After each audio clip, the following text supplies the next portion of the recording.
ஒரு காலத்துல வானத்தை பார்த்தா ஜோசியமே எழுதுனாங்க. இப்ப போய் எந்த ஜோசியத்தை கேட்டாலும் வானத்துல எப்படி கிரகம் இருக்குன்னு கேட்கிற அளவுக்கு விஞ்ஞானிகள் இருக்காங்க. ஓகேங்களா? ஆனால் எல்லா கிரகங்களையும் பார்க்கலாம். இன்னைக்கு நைட்டு வேணா போய் பாருங்க. சந்திரனுக்கு கொஞ்சம் தூரம் அப்படி பார்த்தீங்கன்னா மேல செவ்வாயும் கீழே குருவும் இருக்கும். எல்லா நாளும் எல்லா கிரகத்தையும் எல்லா நாளும் பார்க்க முடியாது. அதை நம்ம கணிதம் பண்ணி எந்த இடத்துல பார்க்கலாம். பகல்ல சூரியனுக்கு பக்கத்திலே கூடிய கிரகங்கள் பார்க்க முடியாது.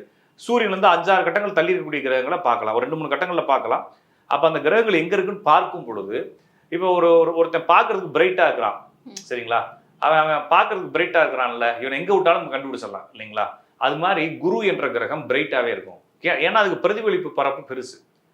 பக்கத்துல கொஞ்சம் கம்பேர் பண்றப்ப அந்த சைஸையும் அந்த தூரத்தையும் கம்பேர் பண்றப்ப கொஞ்சம் பெரிய சைஸா இருக்கும் குரு. அதனாலதான் பாத்தீங்கன்னா எப்ப பார்த்தாலும் குரு எளிதாக பார்க்கலாம். ஆனா வந்து சனியை வந்து ரொம்ப தூரத்துல இருக்கு. சனி அவ்வளவு எளிதா பார்க்க முடியாது. காரணம் என்னன்னா அது டிஸ்டன்ஸும் பெருசா இருக்கு. குருவோட சின்ன கோள். இப்ப உதாரணத்துக்குங்க, இங்க இருந்து பூமியில இருந்து குரு இங்க இருக்கு அப்படின்னு வச்சுக்கலாம். இந்த இடத்த கம்பேர் பண்ணி பாருங்க. குரு இங்க இருக்குன்னா குருவே ரொம்ப தூரத்துல இருக்குங்க.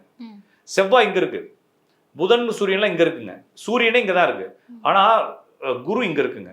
அப்ப கம்பேர் பண்ண முடியுதுங்களா? சனி இங்க இருக்கு.